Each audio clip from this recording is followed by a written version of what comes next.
بسم الله الرحمن الرحيم. يا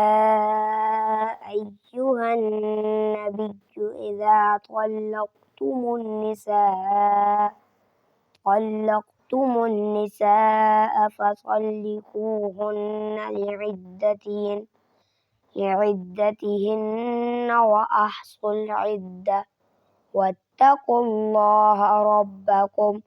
لا تخرجوهن من بيوتهن ولا يخرجن إلا أن يأتين بفاحشة مبينة وتلك حدود الله ومن يتعد حدود الله فقد ظلم نفسه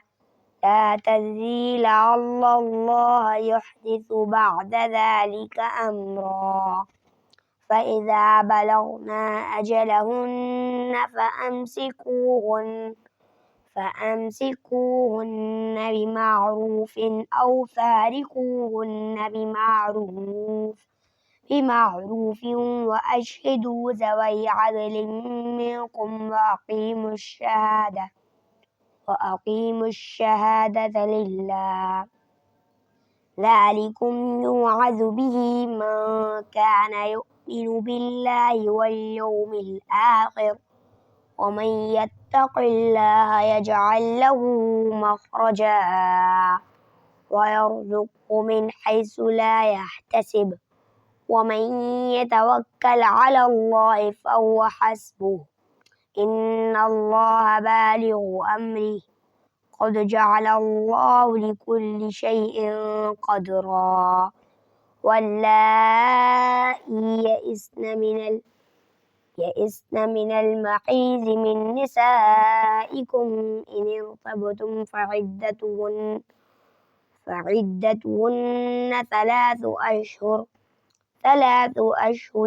واللائي لم يحضن وأولاة الأحمال أجلهن أن يضعن حملهن ومن يتق الله يجعل له من أمره يسرا ذلك أمر الله أنزله إليكم ومن يتق الله يكفر عنه سيئاته ويعظم له أجرا أسكنهن من حيث سكنتم من وجدكم ولا تضاروهن لتضيقوا عليهن وإن كنا أولات حمل فأنفقوا عليهن حتى يضعن حملهن فإن أرضعن لكم فآتوهن أجورهن وأتمروا بينكم بمعروف وإن تعاسرتم فسترضع له أخرى لينفق ذو سعة من سعته ومن قدر عليه رزقه فلينفق مما آتاه الله لا يكلف الله نفسا إلا ما آتاها سيجعل الله بعد عسر يسرا وكأي من قرية عتت عن أمر ربها ورسله فحاسبناها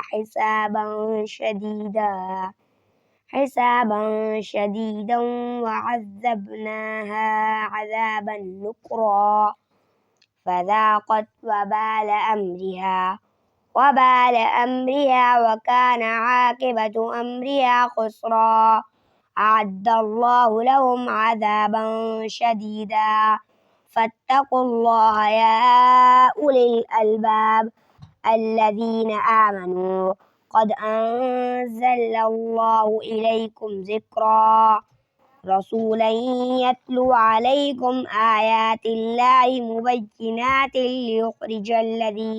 ليخرج الذين آمنوا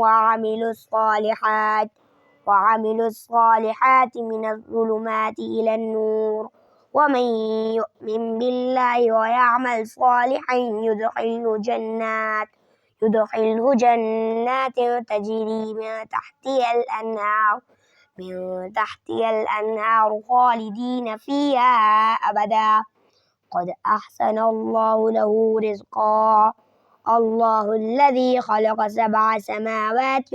ومن الأرض مثلهن يتنزل الأمر بينهن لتعلموا